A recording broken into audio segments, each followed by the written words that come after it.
nuevamente estamos acá en nuestra serie de webinar y hoy con un privilegio de tenerte, Rocío, con nosotros nuevamente. La doctora Rocío Martínez es médica clínica, trabaja en nuestra área de atención ambulatoria y en la sección de hipertensión arterial. Así que es un placer que hayas aceptado acá nuevamente estar con nosotros. Ya sos habitué de estos espacios y nos encanta que participes.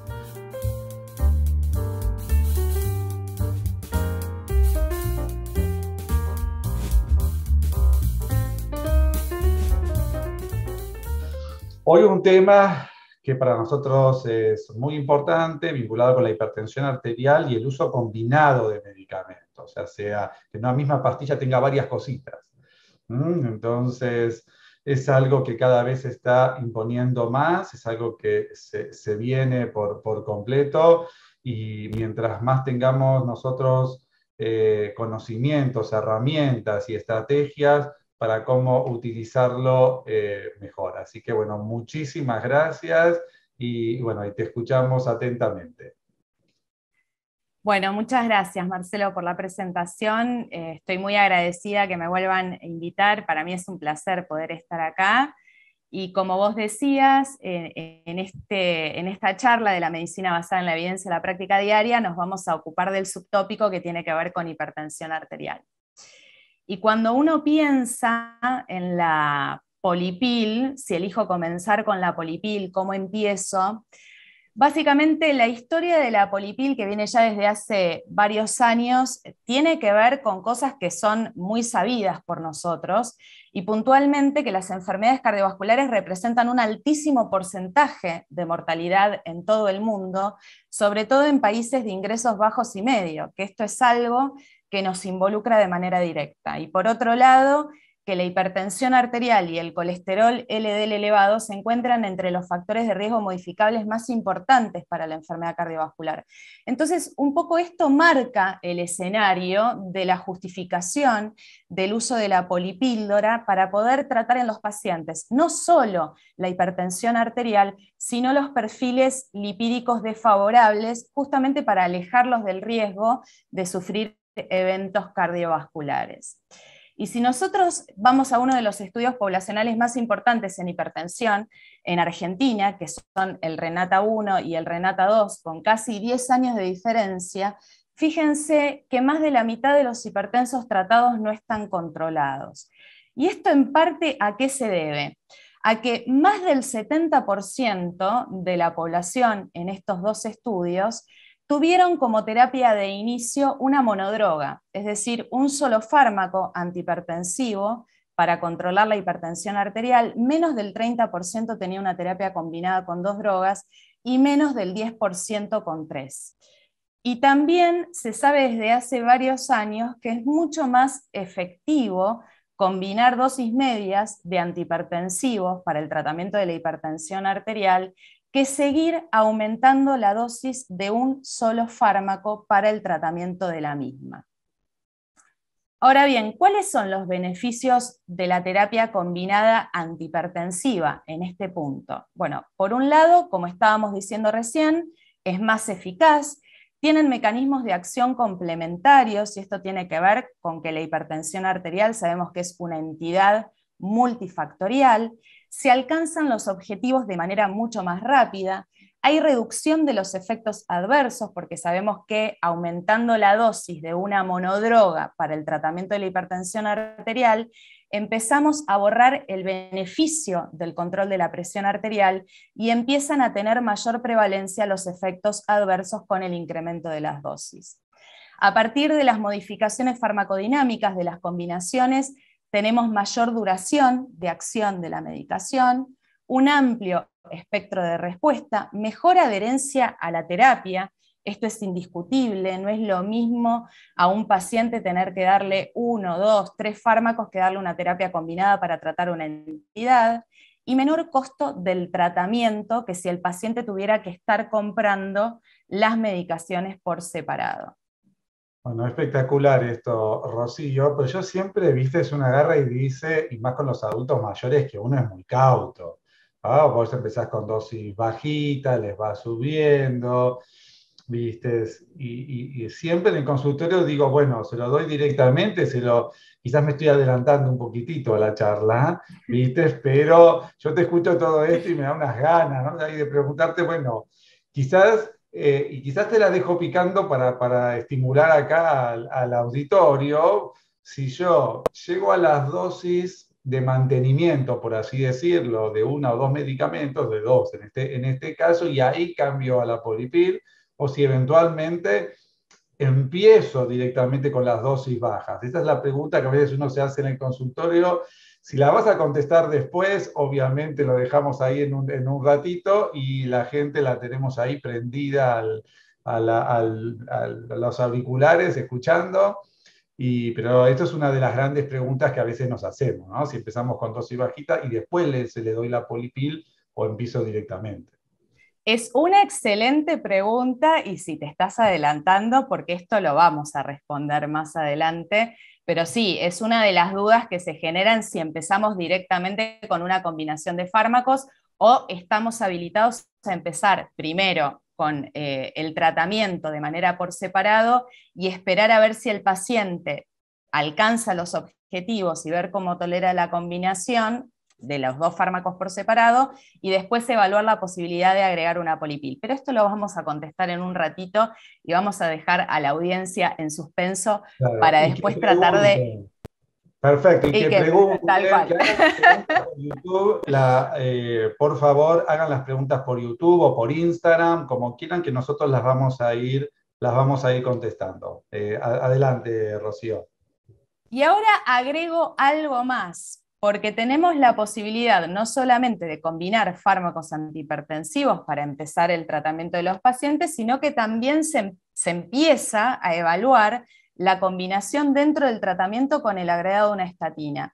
Y este es uno de los ensayos más importantes, que es el HOPE-3, que básicamente lo que hicieron fue comparar una triple combinación que tenía dos antihipertensivos, como el candesartán y la hidroclorotiazida, junto con la rosuvastatina en una dosis de 10 miligramos, versus el grupo que estaba tratado solamente con la combinación de antihipertensivos, o el grupo que estaba tratado solamente con la rosuvastatina, o inclusive grupos que tenían doble placebo.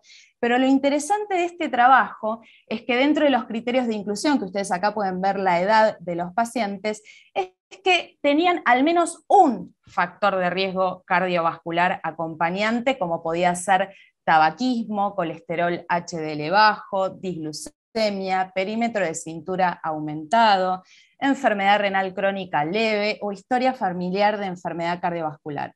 Pero no eran pacientes que tenían una enfermedad cardiovascular previa establecida. Estos fueron los outcomes que evaluaron, pero lo más importante de este ensayo, además de que bueno, fue un seguimiento de casi 6 años e incluyeron un poquito más de 12.000 participantes, esta fue la edad promedio, el 38% de la población era hipertensa y estos fueron los valores promedios de presión arterial tanto sistólica como diastólica y de colesterol LDL en el estudio. ¿Qué fue lo que vieron acá de interesante? Que los pacientes que tenían la triple terapia, es decir, los que tenían la combinación con los antihipertensivos y el agregado de la rosuvastatina, y aquellos pacientes que estaban tratados únicamente con la rosuvastatina, tuvieron una reducción de riesgo significativo en eventos cardiovasculares mayores en términos de prevención primaria. Y particularmente los que estaban tratados con candesartán e hidroclorotiazida junto con la rosuvastatina llegaron a tener una reducción de riesgo casi del 30%. Entonces, dentro de las principales enseñanzas que nos dejó este ensayo es que las estatinas parecen ser el grupo farmacológico más efectivo en prevención primaria y que estos beneficios fueron independientemente de los valores basales que los pacientes tenían de colesterol, de presión arterial, de riesgo cardiovascular, edad y sexo, y que obviamente en aquellos pacientes hipertensos y sobre todo en los valores más elevados de presión arterial, hubo un beneficio claro del tratamiento combinado de la triple terapia, es decir, de los dos antihipertensivos con el agregado de la estatina, para reducción de eventos cardiovasculares mayores en prevención primaria. Entonces, básicamente este trabajo lo que nos está diciendo es que paciente hipertenso con al menos un factor de riesgo cardiovascular, independientemente de los valores de colesterol que el paciente tenga previamente, nosotros estamos habilitados en la combinación antihipertensiva de agregar una estatina, como en este caso fue la rosuvastatina en una dosis moderada, de 10 miligramos para prevención de eventos cardiovasculares mayores en prevención primaria. Pero ahora, siempre hay salvedades, y justamente nosotros acá estamos dando una conversación dentro de lo que es una sección geriátrica, en donde por un lado sabemos que los adultos mayores se pueden beneficiar de las combinaciones de antihipertensivos e inclusive de combinaciones que incluyan estatinas. Pero en algunas situaciones, cuando nosotros estamos frente a pacientes o adultos mayores frágiles o con antecedentes de hipotensión arterial u otros efectos adversos asociados a la medicación antihipertensiva, como podemos llegar a ver hiponatremias por diuréticos tiacídicos, quizás una estrategia más conservadora, empezando con una monodroga, titulando gradualmente la dosis, evaluando si el paciente tolera bien el tratamiento, si alcanza los valores objetivos, y luego plantear una posible combinación, quizás esta estrategia conservadora sería la más recomendada frente a este tipo de pacientes. Básicamente, vos te estás refiriendo a los adultos mayores frágiles, o sea, esto quiere decir quizás que en los más jóvenes, los adultos más jóvenes y todo eso, uno podría intentarlo. ¿Cómo es tu experiencia habitual? O sea, ¿vos ves que toleran bien o aumenta el riesgo de potenciales efectos adversos, de disminuir la tolerancia y de intentar, o sea, ¿cómo lo ves vos eso en la práctica cotidiana? En mi experiencia, la verdad es que en los pacientes más jóvenes la tolerancia es excelente, en los adultos mayores robustos, ¿sí? También es muy buena, pero ya en aquellos adultos mayores que son prefrágiles o frágiles, yo voy más con la estrategia conservadora. Yo voy más empezando con un tratamiento gradual, quizás amerite una combinación de fármacos antihipertensivos, amerite la terapia también con estatinas, pero empiezo por separado. Es decir, no doy de entrada todo combinado en un comprimido, porque justamente lo que quiero ver es cómo tolera la medicación el paciente, si presenta algún tipo de sintomatología o algún efecto adverso que nosotros podamos llegar a ver en el laboratorio y que eso me obligue a ir para atrás. Que eso también lo vamos a ver respecto a lo que vos estás diciendo, porque por un lado nosotros tenemos beneficios en lo que es la polipil y básicamente se basa en que la mayoría de estos pacientes que nosotros vamos a ver tienen un perfil de riesgo que es multifactorial. Es muy raro que nosotros veamos un paciente hipertenso y que no tenga ningún otro factor de riesgo cardiovascular o no tenga daño de órgano blanco asociado si nosotros lo vamos a buscar a partir de estudios. Esto posiblemente se dé más frecuentemente en pacientes más jóvenes o con una hipertensión de reciente comienzo. Entonces, justamente, uno de los beneficios es que nosotros vamos a estar abarcando todo este perfil en pacientes hipertensos adultos mayores que van a estar acompañados por otros factores de riesgo cardiovascular. Y también uno de los beneficios indiscutibles, como habíamos mencionado previamente, es que mejora la adherencia terapéutica porque habitualmente son pacientes también que están polimedicados. Y además, teniendo en cuenta, como decíamos, que la hipertensión es una entidad multifactorial, cada una de las medicaciones que nosotros combinamos tienen sitios de acción diferentes y mecanismos de acción complementarios. Entonces, esto es lo que nos permite mayor efectividad en el control de la presión arterial. Pero, como estábamos diciendo recientemente, la polipil también tiene desventajas. ¿Y cuáles son? Por un lado, si nosotros vemos que el paciente no está alcanzando el valor objetivo a donde queremos llegar, nosotros no vamos a poder ir de esa combinación fija, titular alguno de los componentes de manera independiente. Entonces esa es una limitación. Otra limitación es que el paciente tenga alguna contraindicación, alguno de los componentes a recibir esta combinación de terapia antihipertensiva, por ejemplo, pacientes que han tenido antecedentes de hiponatremia, sintomáticas, con síncopes y demás. Bueno, habría que evaluar las combinaciones, por ejemplo, que tienen diuréticos tiacídicos, y muchas veces, y esto también se ve en el consultorio, que el hecho de darle una polipil al paciente le hace creer que con eso es suficiente, y dejamos de lado todo lo que tiene que ver con la educación en relación a cambios de estilo de vida saludable. Es decir, el paciente toma la polipil y quizás ya no mantiene una alimentación saludable, o es sedentario y no hace ejercicio. Entonces, esto es algo que nos involucra a nosotros de manera directa en lo que tiene que ver con la educación del paciente en el consultorio.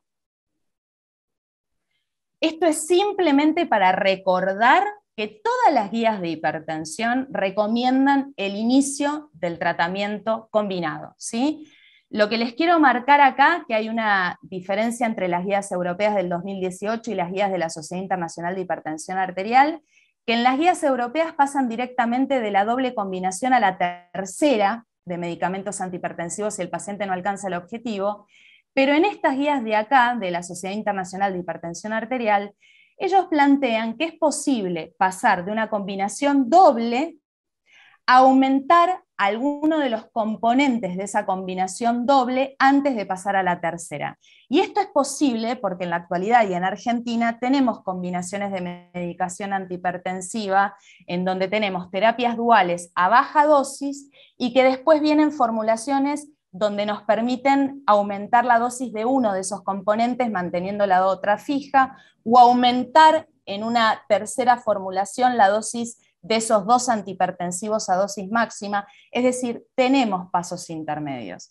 Ahora, Perfecto. ¿hay excepciones, Marcelo, como vos estabas planteando hace un ratito, según las recomendaciones de las guías? Por supuesto. Podemos tener un paciente con hipertensión grado 1 que no tenga factores de riesgo cardiovascular, que sea un paciente adulto, y nosotros ahí estamos habilitados para empezar con una sola droga. Y también una salvedad, ellos la hacen en relación a los pacientes mayores de 80 años, que podríamos adoptar la estrategia conservadora que tiene que ver con el inicio de la monodroga, que esto en parte contesta una de las cosas que vos me mencionabas hace un ratito.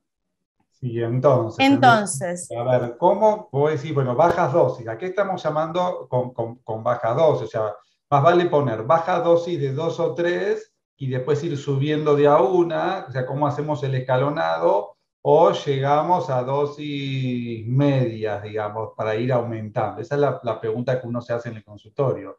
Nosotros, ¿En sí, pastillita perfecto. diferente o en un solo comprimido? Perfecto. Nosotros, por eso yo acá, en esta última diapo, para contestar esta primera pregunta, esto que tiene que ver, que ustedes ven acá, nosotros tenemos el paciente con diagnóstico de hipertensión.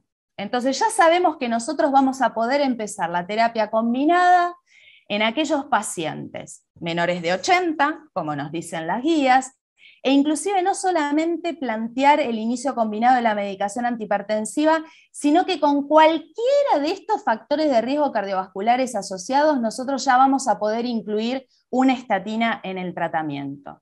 Ahora, dentro de las excepciones, yo acá marqué la edad mayor a 80 años, entre signos de pregunta, porque si yo tengo un adulto mayor de 80 años, ¿sí?, que es un adulto mayor robusto, yo me voy a plantear darle y ofrecerle el mejor tratamiento posible, como si se lo daría a un adulto mayor de menor edad.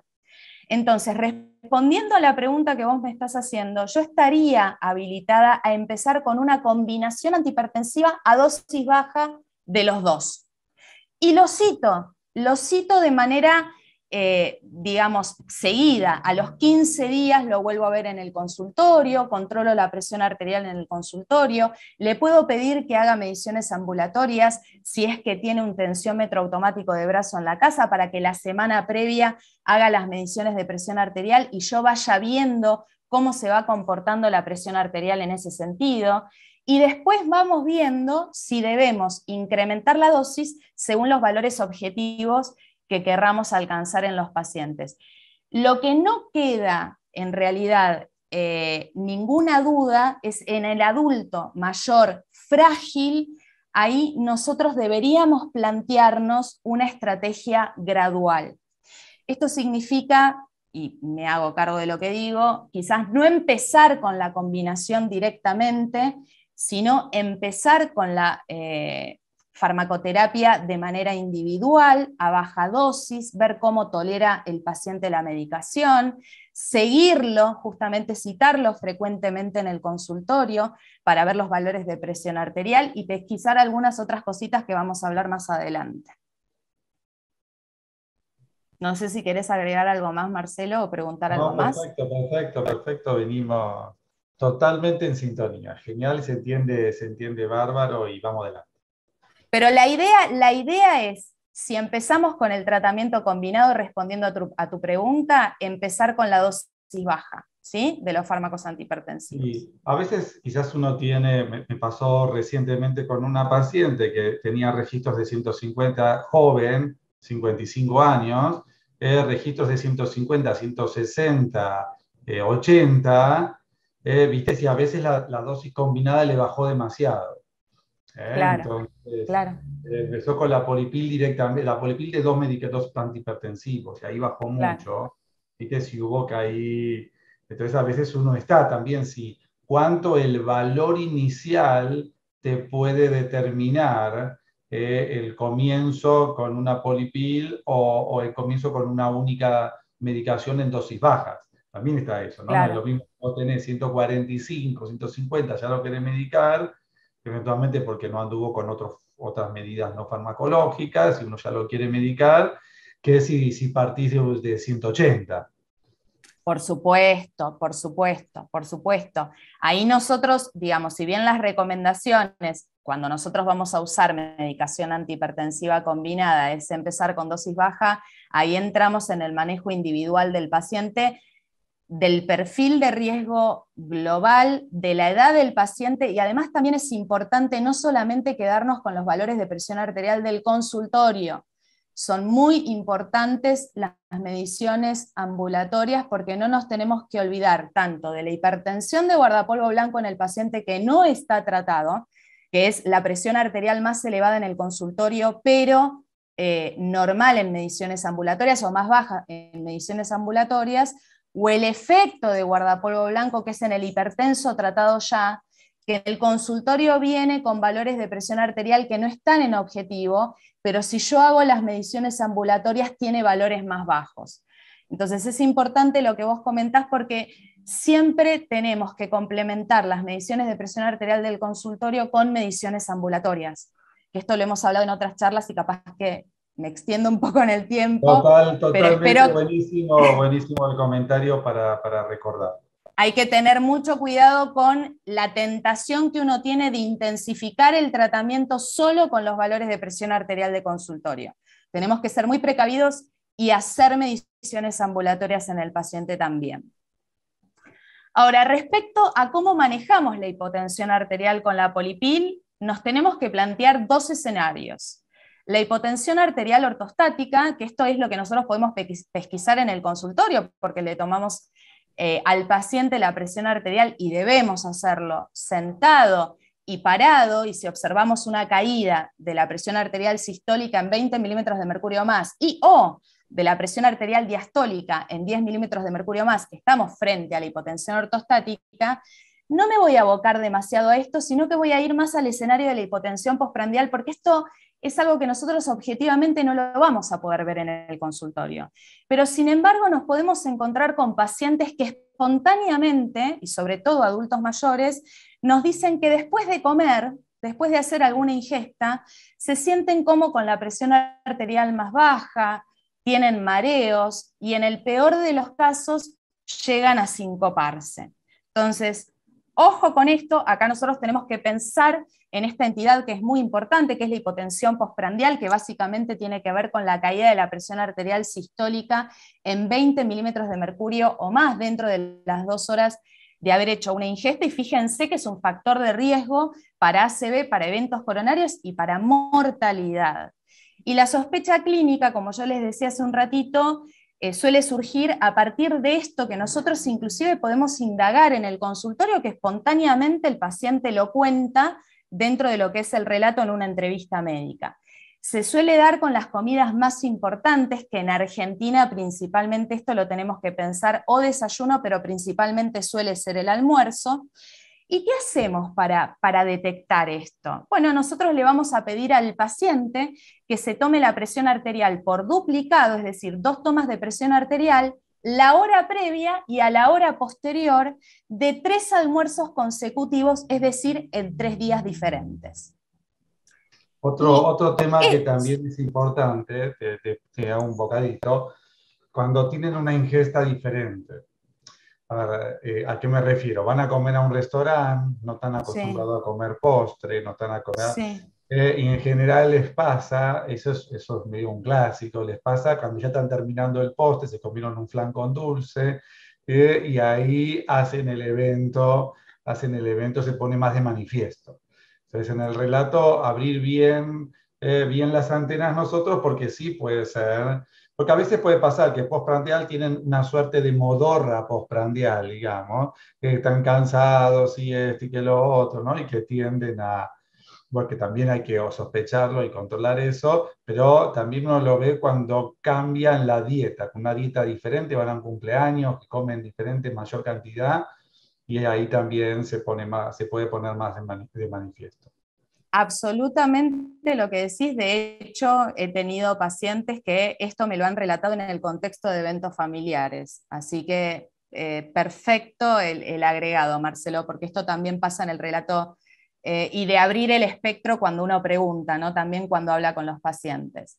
Y esto tiene que ver un poco con lo que yo les decía, con la tentación que a veces nosotros tenemos de incrementar la dosis de los medicamentos antihipertensivos en el consultorio, si el paciente tiene valores elevados de presión arterial, porque este trabajo que fue hecho con población de nuestro hospital, les voy a remarcar esto solito, fíjense que la prevalencia de hipotensión postprandial fue del 42,2% en adultos mayores que no tenían el valor de presión arterial en objetivo por consultorio, pero que tenían fenómeno de hipotensión postprandial cuando la fuimos a buscar con mediciones ambulatorias. O sea que si encima nosotros incrementamos el tratamiento antihipertensivo, tenemos el riesgo de incrementar este fenómeno poniendo en riesgo, valga la redundancia, al paciente. Ahora, ¿tenemos medidas para paliar esto? Sí, las tenemos.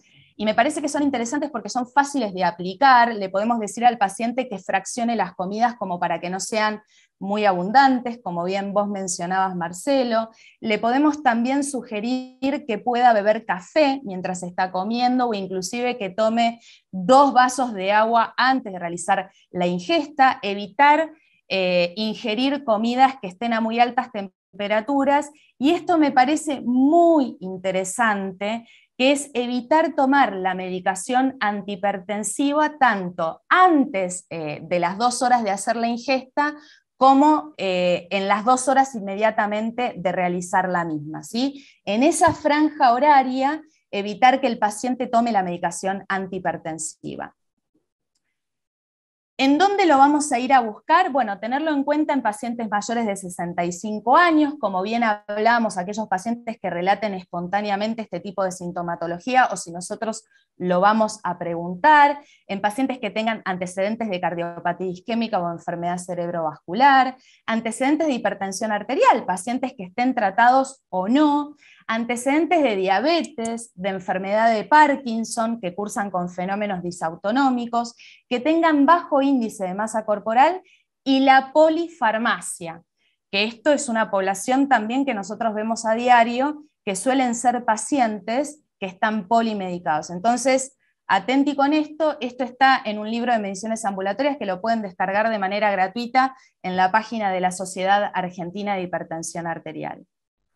Y esto básicamente son algunas recomendaciones que salieron en un artículo puntualmente que tiene que ver con adultos mayores frágiles, hipertensos, tratados que han tenido antecedentes de síncope, y que acá de vuelta, ¿qué nos recomiendan? ¿Qué nos sugieren? Que empecemos con la medicación a baja dosis, que vayamos titulando gradualmente, que revisemos medicación potencialmente hipotensora, pero que no tenga que ver con los fármacos antihipertensivos. Por ejemplo, el uso de benzodiazepinas, o antipsicóticos, o antidepresivos tricíclicos, y considerar la posibilidad de administrar la medicación antihipertensiva a la hora de acostarse en lugar de darla por la mañana.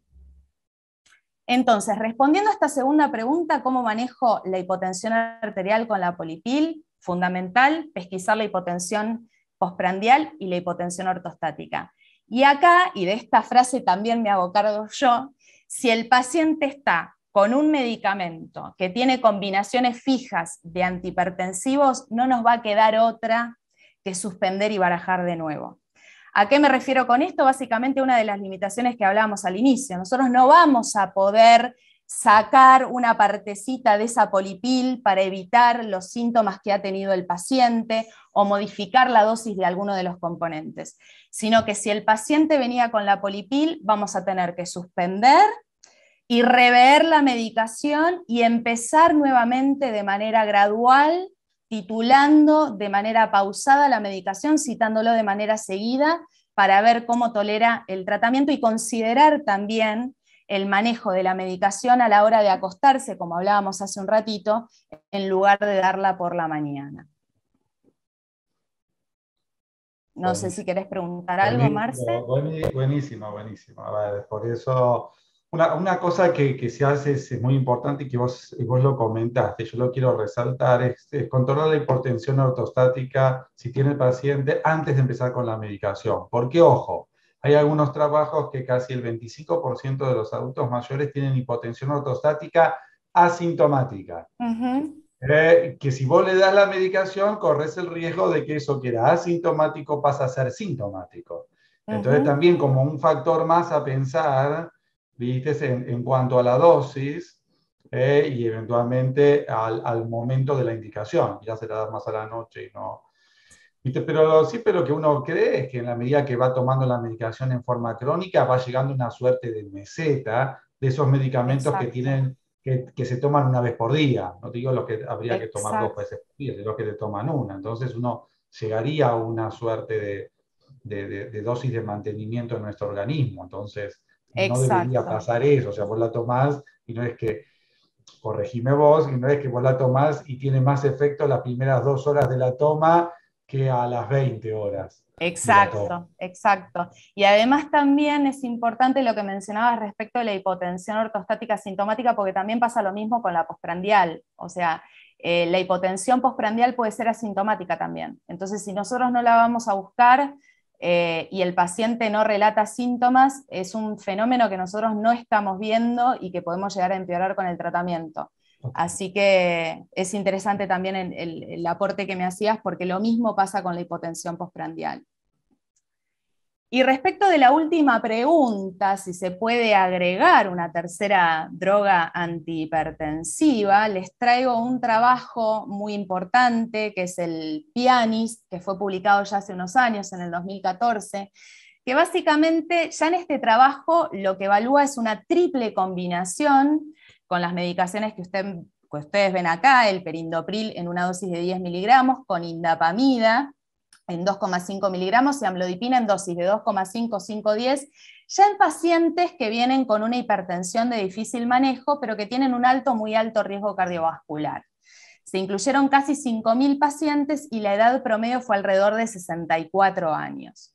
Esto simplemente se los traje para que vean que aproximadamente un poquito más del 30% eran pacientes mayores de 70 años, que quizás es la población que más nos interesa a nosotros al estar trabajando en una sección de geriatría. ¿Y qué fue lo que vieron? ¿Y qué es lo importante de este estudio?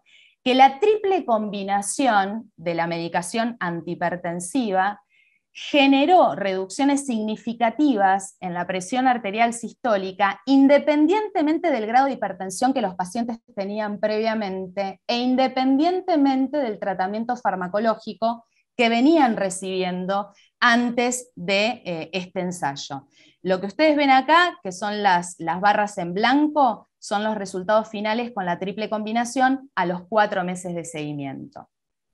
Y si nosotros vamos a los porcentajes de efectividad de control de presión arterial por consultorio, fíjense que entre el 66 al 91% habían alcanzado los valores objetivos, y dentro del subgrupo a los cuales se les había realizado un mapa a los 4 meses de tratamiento, tanto en el promedio de 24 horas como en el promedio diurno y el promedio nocturno, la triple combinación lo que mostró fue que alcanzaban los valores objetivos por mediciones ambulatorias en estos pacientes.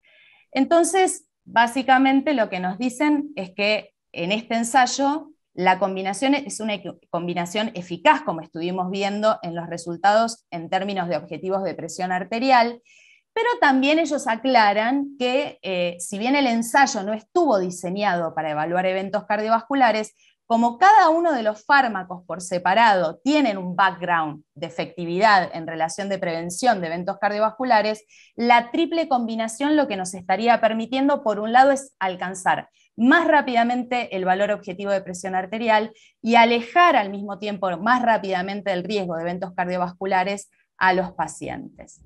Se los traigo de vuelta esto para que ustedes vean que en realidad no es que empezamos con una triple combinación en el tratamiento, sino que nosotros agotamos las instancias que estábamos hablando de empezar una terapia combinada dual, evaluar si empezamos con la terapia de más baja dosis, si podemos elegir combinaciones donde permite incrementar la dosis de alguno de esos dos componentes antihipertensivos, y cuando agotamos todo, evaluar el inicio, digamos, o pasar a una triple combinación. Las guías lo que dicen es que no se recomienda la triple terapia de inicio, ¿sí? Entonces, la respuesta si se puede agregar una tercera droga antihipertensiva claramente es sí, pero nosotros tenemos que asegurarnos de que el paciente no tenga valores de control de presión arterial en objetivo por consultorio y en mediciones ambulatorias, no quedarnos solamente con los valores de presión arterial en el consultorio. Descartar fenómenos que tengan que ver con baja adherencia por parte del paciente y el fenómeno de guardapolvo blanco, que lo mencionábamos hace un ratito. Ojo con esto porque es bastante frecuente, alrededor de un 30% de los pacientes pueden tener valores no en objetivo de presión arterial en consultorio, pero cuando hacemos mediciones ambulatorias los pacientes están controlados. Si nosotros descartamos todo esto, podemos agregar una tercera droga dentro de las combinaciones que se recomiendan actualmente, que tienen que ver con IECA o ARA2, más bloqueantes de los canales de calcio y un diurético tiacídico o similtiacidas. Muchas gracias. Bueno, espectacular, espectacular como siempre. Así que un lujo, realmente para mí es un placer que participes en estos eventos, sos muy clara y lo aprovechamos muchísimo y encima estamos bien con el tiempo, así que todo bien salió. Así que espectacular. Espectacular. Por favor, hagan las preguntas por YouTube, por Instagram, las vamos a contestar. Eh, sí, también les pido que eh, a los que quieren tener el certificado, recuerden que tienen que contestar las tres preguntitas choice que les vamos a mandar de la charla, que esto está muy vinculado a que hayan escuchado la charla. O sea, no es para no son difíciles ni mucho menos, y así van a poder obtener el certificado. Fíjense que vamos a ir mandando y van a poder leer aquí abajo en el Zócalo cuál es el email para que se puedan anotar y recibir las preguntas y así tener su certificado de estas cinco charlas, de este ciclo webinar auspiciado por Servier. Así que muchísimas gracias y los esperamos la próxima semana. Recuerden que todos los lunes a las 19 horas subimos una charla para poder ser disfrutada por todos ustedes. Así que muchísimas gracias. Gracias de nuevo, Rocío, por estar con nosotros. Y seguro que de aquí a fin de año en otra charla vas a aparecer, ¿eh? Seguro. Muchas gracias por la invitación. Un placer. Bueno, chao, nos vemos y a seguir cuidándose. Chao, chao. Chao.